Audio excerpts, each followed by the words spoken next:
बहू, ये तो बहुत गलत कर रही है मेरे साथ। मैं तेरा ससुर हूँ, मुझ पर हाथ उठा रही है। अबे चुप कर, अभी तो एक ही थप्पड़ लगाया है, अगर ज्यादा चूचकार करी ना तो 2 थप्पड़ और मार दूंगी।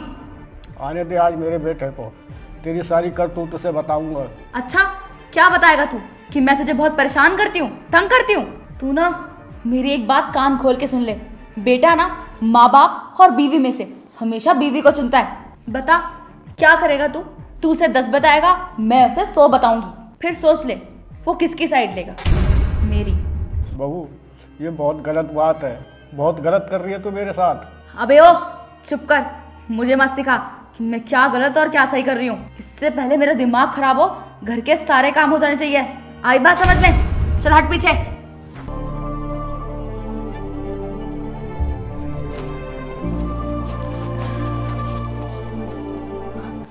अभिषेक, अच्छा हुआ तुम आ गए।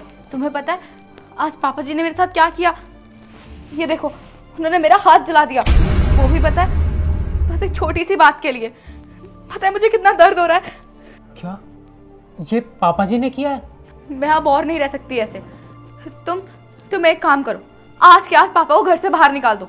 अच्छा, निकालता हूँ उन्हें घर से, लेकिन उससे पहले ना मैं तुम्हें घर से बाहर निकालूंगा। अभिषेक, ये तुम क्या बोल रहे हो? पागल हो गए हो क्या? अभिषेक, तुमने मुझे थप्पड़ क्यों मारा? क्योंकि तुम अभी तक मुझसे झूठ बोलती हुई आ रही हो। पापा तुम्हें परेशान नहीं करते, तुम मेरे पापा को परेशान करती हो, वो भी हर रोज। तुम ये क्या बोल रहे हो? पागल हो गए हो क्या? ऐसा कुछ भी नहीं है। अच्छा, ऐसा कुछ नहीं है तो ये देखो, पापा ने ना तुम्हारे बारे में मुझे सब कुछ पहले ही बता दिया था। बेटा, तुझसे एक बात करनी थी। हाँ पिताजी, बताइए।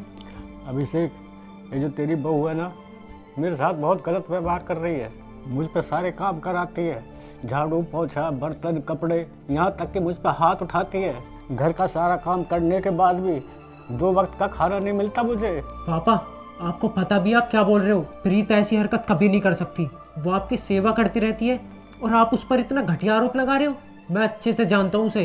अरे कुछ तो शर्म कीजिए उस पर इल्जाम लगाने से पहले। वो तेरे सामने अच्छी बनने का नाटक करती है, तेरे जाने के बाद ऐसा व्यवहार करती है जैसे मैं उसका नौकर हूँ। मैंने कई बार सोचा था कि मैं तुझे बता दूँ, ये सोच कर रुक जाता था कि मेरी वजह से घर में झगड़ा हो जाएगा। बेटा, मुझसे सहा नहीं जाता। बहू के दिन पे दिन लक्षण खराब होते जा रहे हैं। अब तू ही बता दे मैं क्या करूँ, मेरे तो कुछ समझ में नहीं आ रहा। देखो पापा, घर में ये छोटे मोटे कलेश होते रहते हैं और आप ये छोटी बात को इतना बड़ा करके बता रहे हो। देखो पापा, वो आपकी बहू है और आप उसके ससुर, आप दोनों का मैटर है, आप खुद ही निपटो इससे। और मुझे ऑफिस में बहुत ज़्यादा काम रहता है तो मैं जा रहा हूँ अपने ऑफिस और आप बैठो यहीं पर। वो तो अच्छा है आज मैं ऑफिस से जल्दी आ गया और तुम्हें रंगे हाथों पकड़ लिया ये सब करते हुए, वरना मुझे पापा की बात पर कभी विश्वास ही नहीं होता। और तुम्हें क्या लगा तुम पापा को ऐसे परेशान करती रहोगी, उन पर हाथ उठा दोगी और मुझे कुछ भी पता नहीं चलेगा?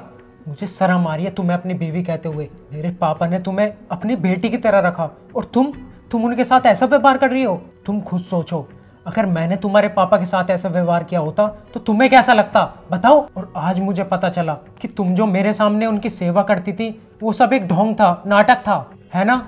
मुझे दिखाने के लिए था ना। लेकिन ये नाटक तुम्हारा अब खत्म हो चुका है क्योंकि मुझे सारी सच्चाई का पता चल गया है और अब मैं तुम्हें अपने साथ इस घर में एक पल नहीं देख सकता। निकलो मेरे घर से।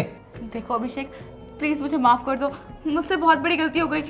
तुम खुद बताओ, मैं ऐसे कहाँ जाऊंगी? तुम कहीं भी जाओ, मुझे इस बात से मतलब नहीं है। अगर तुम्हें इस घर में रहना था तो तुम्हें पहले ही सोचना चाहिए था। और जो कुछ भी तुमने मेरे पिताजी के साथ किया है, अगर वो मेरे साथ किया होता तो मैं तुम्हें माफ कर देता। तुमने मेरे देवता जैसे पिताजी के साथ ये सब हरकत की, अब मैं तुम्हें इस घर में एक पल नहीं रहने दूंगा। इससे पहले कि मैं अपना आपा खो दूं और तुम्हारी गर्दन दबा दूं, अपना सामान उठाओ और निकल जाओ मेरे घर से।